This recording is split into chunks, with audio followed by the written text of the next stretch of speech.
Alright boys and girls, an Adesanya card never fails to be stacked to the rafters, and this one's going to be one you want to watch from the prelims all the way to the end. This ain't boxing, haha, just playing. As always, please do like and subscribe, it really means a lot. Okay, the latest hype train to enter the UFC is Rosas Jr., an 18-year-old prospect with a 7-0 record. Now, bizarrely, a lot of the MMA analysts I've seen have alluded to wanting a bigger name for Rosas, but I think that would have been a massive mistake. Now, despite the fact that this boy is fresh out of Pampers and still having milk before bedtime, I'm still going to pick him on this one.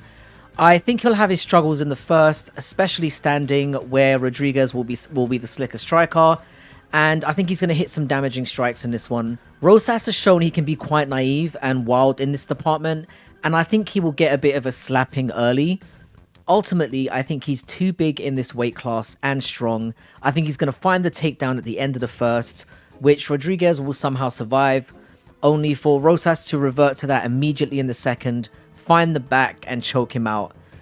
As an 18-year-old that has no comprehension of the stakes he's entering into, he's going to go into this fearlessly, he's going to take his licks, and he's going to be better for it.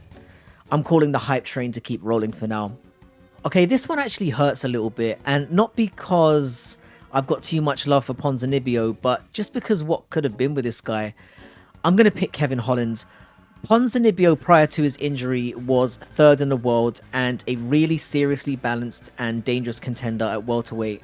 Unfortunately, since his return, he's looked like he's slowed down considerably, and justifiably so.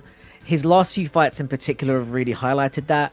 I did pick him to beat Moreno, which he did in his last one, but he really had to dig that one out of the bag after getting dropped in the first two against that goofy guy. Holland has his own issues, don't get me wrong, and it's part of what I love him for, strangely enough. He sometimes messes about in there and makes really ill-advised decisions, just as he did with Wonderboy when he had him down and got him to stand up. Dumb.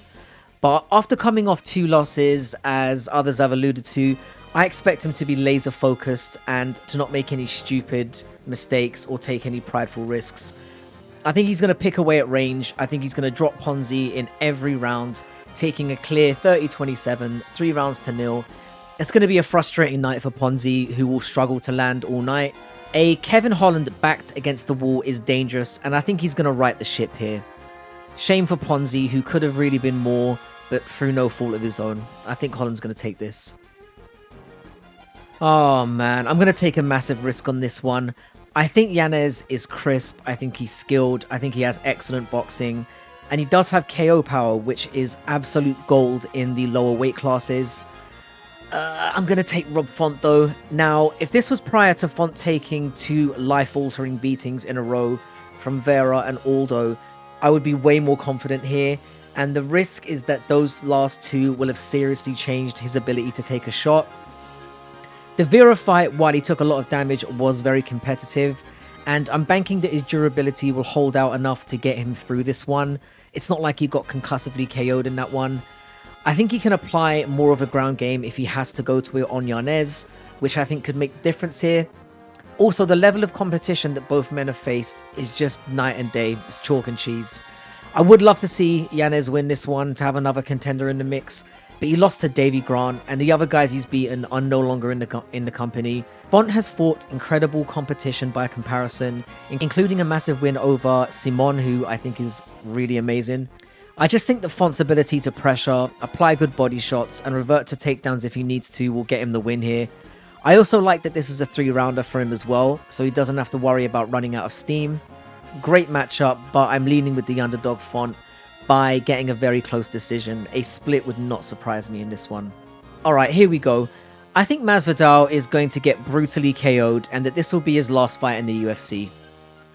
Burns has been active and taking on contenders he hasn't even needed to, and has looked better and better since losing to Usman in his title fight, who he almost got out of there, by the way. He made Neil Magny look like absolute trash, and that actually really impressed me. He made easy work of that.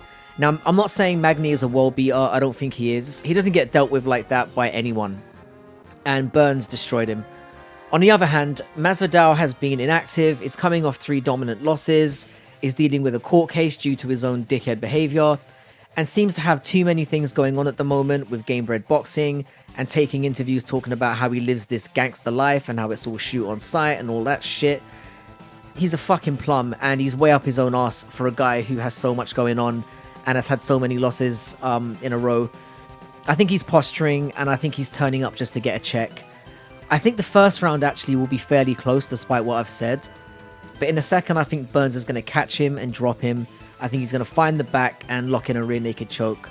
Masvidal does have decent defense down on the ground, but I think he's going to get sparked and Burns is going to latch it in quickly before Masvidal gets a chance to defend himself. It is important to say that Burns is too massive a favourite, so I personally wouldn't play this, but I think he's going to justify it. Masvidal's gloves will be laying in the centre of the cage at the end of this fight. Mark my words. I have changed my mind on this one a few times, and I may be forced to re-upload again before the week is out. In the build-up to the first fight between these two, and I mean in the UFC, I remember wondering at the time why Adesanya had even chosen to take this fight in the first place. At that point, Alex had had limited UFC experience, he'd only beaten one person in the top 15, and despite sparking out Strickland, he could have been avoided for a fight or two. Looking back at it now, I think Izzy intended to catch him early on in his MMA career, surprise him with a takedown game that there is no way Alex was expecting, and end the rivalry there and then before Alex had time to grow into the sport and to really get his head around the gravitas of an occasion at this level. Izzy still didn't get it done in those circumstances, and that concerns me. Now, I agree with everyone that says that in the 3 times these men have fought, Adesanya has dominated probably 90% of those fights totaled. He won the first kickboxing fight in my opinion, but lost an unfair decision. He could have had Alex out there in the second kickboxing fight before getting caught and knocked out. And in their first UFC fight, he'd won the majority of that fight too. He almost finished Alex at the beginning of the first and at some point in the fourth, before finally getting standing TKO'd in the fifth.